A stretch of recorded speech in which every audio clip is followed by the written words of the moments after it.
Good morning. Thanks, Scott, for the introduction. My name is Rick Lombardi. I joined BGIS about 2 years ago, and one of the first things that my boss, Martin, said that he was going to have me do is join the post committee. I was very, very happy to do that, and then as soon as I get into that room, I was voluntold to help assist on relaunching this vacuum checklist. It's been a large undertaking. It's approximately 2 years that we've been working at it, with Howard being at the helm of the subcommittee and providing lots of guidance. We finally were able to come up with something that we find is useful. It is the first rendition of the new document, so there's a lot of wording to it. We're hopeful that in the coming years we'll evolve it to have pictures for the men in this room, because I know pictures help me quite a bit. So, what are we here to do? It's to avoid certain aspects when it comes to vacuum trucks. When I was asked to do the presentation, they told me I had 20 minutes, so I went out on YouTube just like anybody else would. And I looked for a video that was going to be about 18 minutes long, so I only had to talk for 2 minutes. But I was only able to find some short videos that actually drive the message home of what we want to do and why we're relaunching this document. So for those of you who haven't seen it, it's already on the portal for you to download. And I'm just going to go through it quite briefly because I only have 20 minutes, and I know Mike's got a lot to say for his presentation, and I want to give him all of his time. So it's broken up into several different areas, just like any of our other forms. So there's an administrative section. So in this portion, it talks about similarly as we would in some of the other forms. But the key thing about this vacuum and hydrovac truck list, it's to be used for all liquids being removed from the site, all solids, and contaminated product. So we want to make sure that this checklist is used when the drivers arrive, the drivers or operators, because we want to make sure that when you arrive on site, if you're coming back multiple times, your conditions may have changed. So throughout the day, if you're going to a site, you're picking up product, you're leaving, and you're going to another site, you want to make sure that you recreate this checklist, because who knows what potentially can happen to your truck, what are the new hazards associated with your truck when you go from site to site. So that's one of the key things that we want to make sure you guys do. The next section is before you start work. There's a couple of items, and the way we've developed this checklist is there's more reminders. We went out, we did our studies, and a lot of the details that you find in this checklist comes from the API, Recommended Best Practices in the Transportation of Dangerous Goods. There are other items that could have been identified or added to this form, but what we wanted to do is focus in on the items that we felt specific to our industry. So we wanted to make it specific. So under the first checklist, all that we're asking for is, are the operators competent in the equipment that they're about to use and the operations that they're about to use, right? So if you actually go to the API, Recommended Best Practices, it'll have all these bullets, and it'll go into great detail of what the expectations are about atmospheric testing, about bonding and grounding, about pressures, right? So we want to make sure that we understand we're sucking product out of the ground, we're sucking product out of sumps, we're sucking stuff out. Do we have the proper equipment? Is our equipment designed to make sure that we don't have what happened in that first video? We want to make sure that that's been put in place.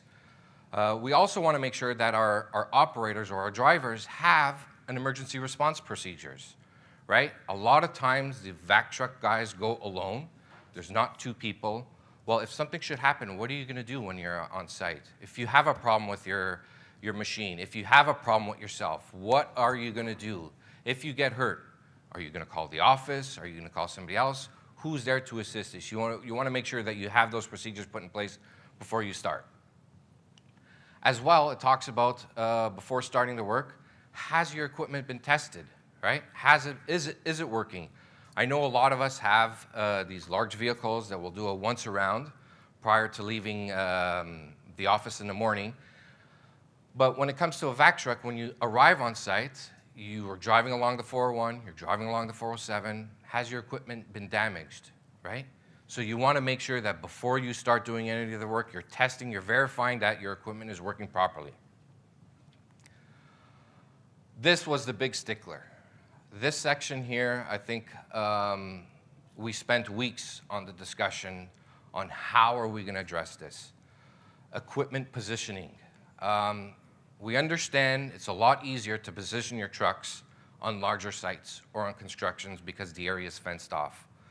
But what happens when you got to go to that site downtown Toronto where it's a 4-pumper, it's a 4-square, it's extremely tight? How are you going to meet all these requirements? Well, we've done some field studies, we've done some calculations, we've done what we can, we've put down what we believe can be done at these sites, right? The one thing that we want to make sure that you guys understand is if these requirements are not achievable, right? The expectations that we're laying out on this form, if they're not achievable, what are you guys going to do? What are your operators going to do to make sure that the area is safe? So we want to refer back to the JSA. You're going to have a strong JSA. You're going to identify those hazards and those mitigating actions to make sure that if these criteria are not met, you're going to put them in your JSA. Here's a typical scenario that we believe will work for a vac truck on a tight site or a vac truck where there may be some restrictions. So ideally, if we followed a post requirements, you would have your complete area barricaded, right, every 6 feet with the cones and the tape to make sure people are not coming in. But that can't be achieved at times. So one of the things we expect you guys to do is to bring in your cones. And we understand it's going to be a challenge, but there are ways to get your cones and equipment to site. And we're going to fence off or cordon off those areas to make sure that the areas are secured where you're working. As well, you still need to make sure you have that 7.5 meters between the two areas, between here and here, right? You want to make sure you still have that requirement. I know it's going to be a challenge, but again, we refer back to that JSA. If you can't meet the requirements, you're still going to fill out the checklist, but you're going to refer back to that JSA and implement those mitigating actions to make sure that all the hazards are addressed. Because you not only have the operator over here working, wherever you're venting may be a problem because it may be going towards the public.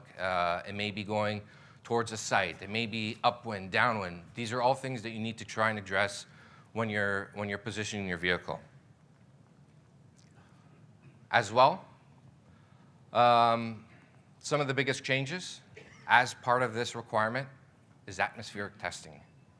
A lot of guys have those monitors on their chests. They can actually use those. They have the actual testing equipment. You want to make sure that you bump test it. So these are things that we're going to now expect the vac trucks to carry. We're going to make sure we test and record the results, as well as we're going to set up the work area, the radius around where we're working. And then we're going to monitor the results. So if you saw on the original, on slide 2, you saw that there's 2 sides to the document, and this is the second part of the document. You want to make sure you include all your instrument serial numbers, who is doing the work, as well as you're going to take your initial readings. If your readings are fine, then you don't need to monitor them afterwards anymore. You can actually just go ahead your work, but you want to make sure you get those initial readings. You want to grow or shrink your work area to accommodate those readings to make sure that people are not getting impacted by those hazards. As well, as soon as everything is done, you've gotten your sumps cleaned up, you've gotten whatever you need to do vacuumed up, it's Timmy's time. You go and grab your coffee, you got to let your truck settle, right? We want to make sure that the tank is settled. You want to perform a once-over. We want to confirm that, hey, your truck is still in good operating conditions, it's not leaking, there's no problems. You want to make sure you close off your documentation, right? Just like you would your JSAs and the rest of your paperwork. And then you drive carefully, you take off. Because we wouldn't want to see this happen.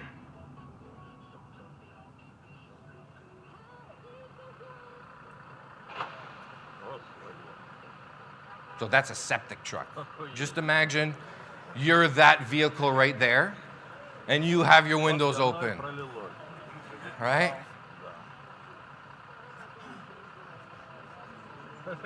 Yeah, so again, we want to make sure that your work is still going on, you're still being able to go to your next site and not have to deal with something like this. You can only imagine the smell and the cleanup for this afterwards.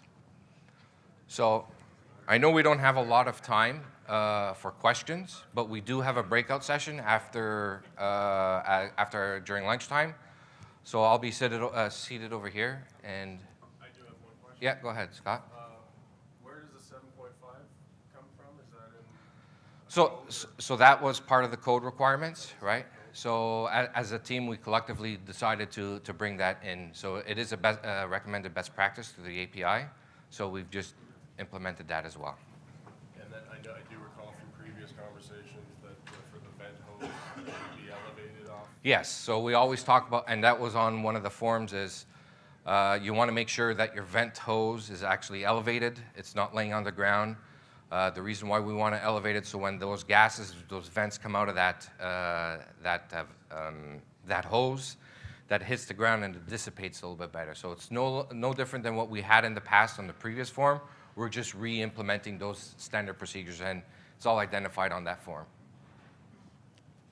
So if anybody's got any questions about the checklist, if you have any concerns, please bring them to me, or we can email Howard at barw.ca, and we'll make sure that the next reiteration of the document gets addressed with your concerns. All right? Thank you.